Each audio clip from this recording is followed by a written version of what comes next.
Men with solid principles on the various motions of human existence always endeavor to create a process of interaction with society.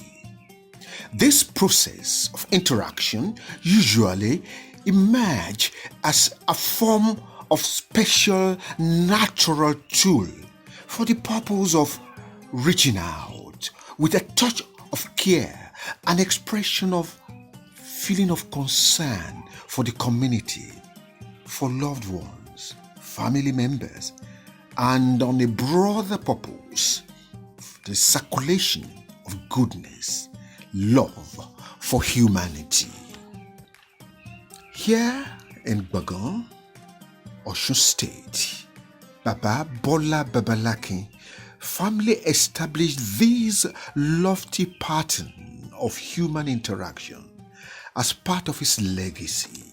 The Babalakin family, they're staunch Muslims, but they're a family to emulate because even though they uphold the tenets of Islam, they encourage other religions in the sense that they accommodate other religions. One thing I have learned from the Babalakins is that they truly love people.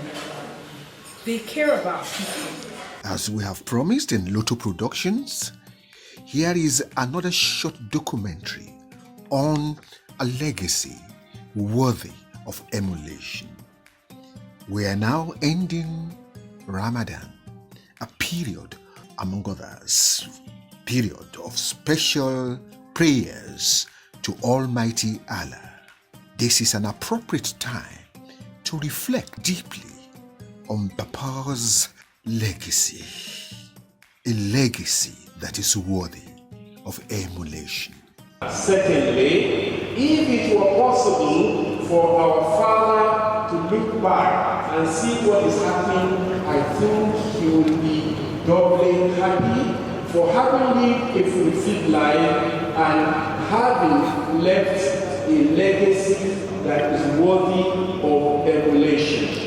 We must, however, state that special credit must be given to the children, family members who have steadfastly imbibed the great lessons and norms that have emerged from this design pattern of human existence. My father worked on it because he has many friends who were not able to persuade their children to even take any interest in them. He worked on it, so I'm praying. Baba succeeded. He succeeded, so I'm praying for God to give me the capacity to work on it as well. Baba worked, it was deliberate. So you're working on it? I'm working on it. It was deliberate. Baba never allowed me any excuses. He never allowed you any excuses? When it came to issues of the town, he will make sure I come, and I dare not come late. He will make sure I contribute. He will contribute as well. And we thank God. It's a good time we always come around. We even be coming around often because we need to familiarize ourselves with this town and people and ensure that we all leave a good legacy as well.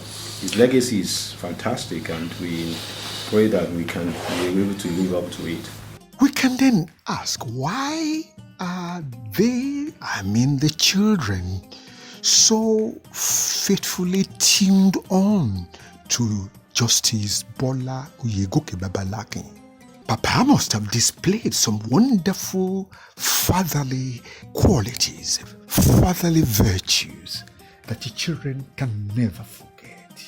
Yes, we all know this. But let's listen to Tayo. Baba has handed over his affairs to us since he was 70.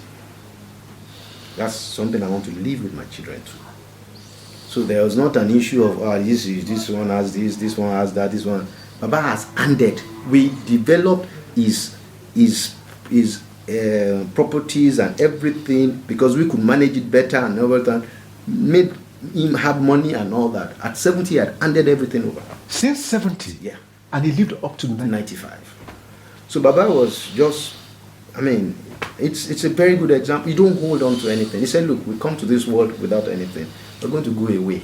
What will live with you is your character and your integrity. That's what people will always remember. The norms, the feelings of imbibing this Justice Bola Babalakin's philosophy of life is going down well, even to the next generation.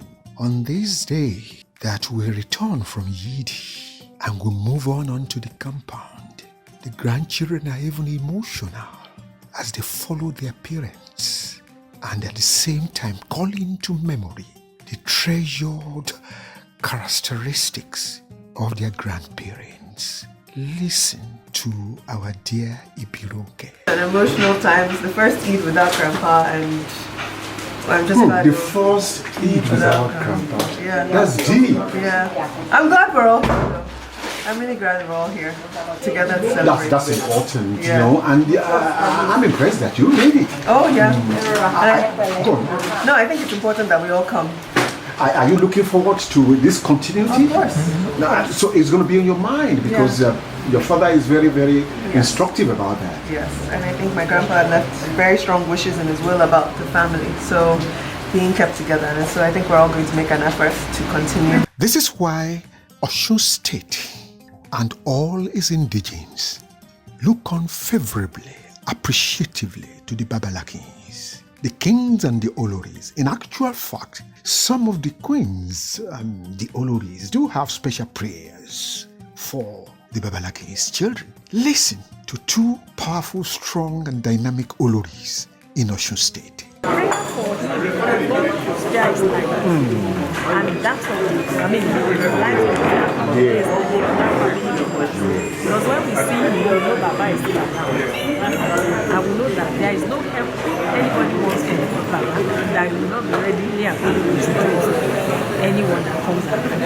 It's our prayer that Lord will grant them, the grace to even do more effortlessly, painlessly, to be able to do more and give them the long life.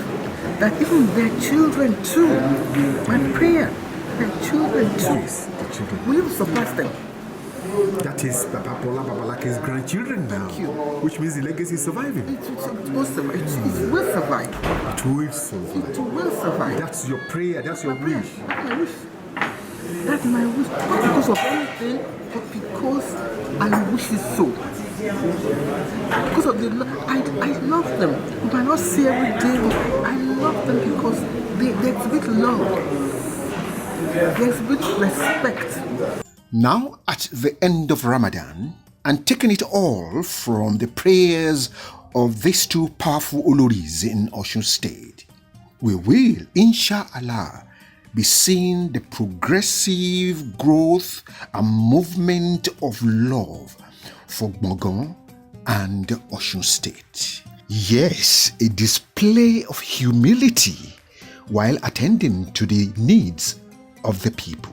A show of patriotism and respect for the community. A sincere devotion for the circulation of goodness. My name is Laulu Ugoneyi. Ramadan Kareem.